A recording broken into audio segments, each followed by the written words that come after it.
ನಮಸ್ಕಾರ. ಉತ್ಸಾಹಕ್ಕಿಂತ ಪ್ರಬಲವಾದದ್ದು ಮತ್ತೊಂದಿಲ್ಲ. ಇವತ್ತು ನಾವು ಗಂಗಶೆಟ್ಟಿ ಲೇಕ್ ಹತ್ರ ಇದ್ದೀವಿ. ಇಲ್ಲಿ ನೋಡು ಒಂದೊಂದು ಚಿತ್ರಣ. GBAದವರು ಇಲ್ಲಿ ಕಲೆಕ್ಷನ್ ಅಂದರೆ ಟ್ರಾನ್ಸ್ಫರ್ ಸ್ಟೇಷನ್ ಇಟ್ಟಿದ್ದಾರೆ. ಸೊ ಅದರಿಂದ ನಮಗೆ ಅಭ್ಯಂತರ ಏನೂ ಇಲ್ಲ. ಆದರೆ ಅದನ್ನು ಬರ್ನ್ ಮಾಡೋದ್ರಿಂದ ಎಷ್ಟು ಅನಾಹುತ ಆಗ್ತದೆ. ಒಂದು ಪೊಲ್ಯೂಷನ್ನು, ಲಾಸ್ಟ್ ಟೈಮ್ ವೀಡಿಯೋನೂ ಮಾಡಿದ್ವಿ, ಅದನ್ನ ನಾವು ರೆಫರ್ ಮಾಡ್ಬೋದು.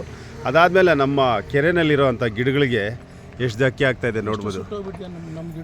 ನೋಡಿ, ಸುಮಾರು ಗಿಡಗಳು ಸುಟ್ಟೋಗ್ತಾಯಿದೆ. ಇದು ಒಂದು ದಿನ ಎರಡು ದಿನದ್ದಲ್ಲ, ಇದು ಪ್ರತಿ ದಿನ ಇಲ್ಲಿ ಬರ್ನ್ ಮಾಡ್ತಾಯಿರೋ ಒಂದು ಇನ್ಸಿಡೆಂಟ್ ನೋಡ್ತಾ ಇರ್ಬೋದು. ಎಷ್ಟು ಗಿಡಗಳು ಹಾಳಾಗಿದೆ ನೋಡಿ. ಸೊ ಮಾನ್ಯ ಆಯುಕ್ತರಲ್ಲಿ ನಾವು ರಿಕ್ವೆಸ್ಟ್ ಮಾಡೋದೇನೆಂದರೆ, ಈ ಗಾರ್ಬೇಜು ಟ್ರಾನ್ಸ್ಫರ್ ಸ್ಟೇಷನ್ ಏನಿದೆಯೋ ದಯವಿಟ್ಟು ಎವಾಕ್ಯುವೇಟ್ ಮಾಡಿ. ಬೇರೆ ಕಡೆ ಎಲ್ಲನ ಒಂದು ನಿರ್ಜನ ಪ್ರದೇಶದಲ್ಲಿ ಇಟ್ಟರೆ ಒಂದು ಪೊಲ್ಯೂಷನ್ನು ಕಡಿಮೆ ಆಗುತ್ತೆ, ಅಂದನೂ ಹೆಚ್ಚುತ್ತೆ ಬೆಂಗಳೂರದು. ಮತ್ತು ಈ ಗಿಡಗಳಿಗೆ ಏನಾಗುತ್ತೋ ಹಾನಿಗಳು ಅದನ್ನು ತಪ್ಪಿಸ್ಬೋದು. ಇಲ್ಲಿ ಸುಮಾರು ಒಂದಲ್ಲ ಎರಡಲ್ಲ ಸುಮಾರು ಇನ್ಸಿಡೆಂಟು ನೋಡಿ.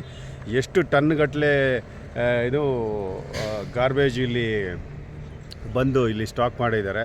ಸೊ ಸ್ಟಾಕ್ ಮಾಡೋ ಅವಶ್ಯಕತೆ ಇಲ್ಲ ಅನಿಸುತ್ತೆ ನನ್ನ ಪ್ರಕಾರ ಇವತ್ತಿರೋ ಟೆಕ್ನಾಲಜಿನಲ್ಲಿ. ಸೊ ದಯವಿಟ್ಟು ಮತ್ತೊಮ್ಮೆ ನಾನು ರಿಕ್ವೆಸ್ಟ್ ಮಾಡೋದೇನೆಂದರೆ, ಈ ಗಾರ್ಬೇಜ್ ಸ್ಟೇಷನ್ ಏನಿದೆಯೋ ಅದನ್ನು ಇವಾಕ್ಯುವೇಟ್ ಮಾಡಿ ನಮ್ಮ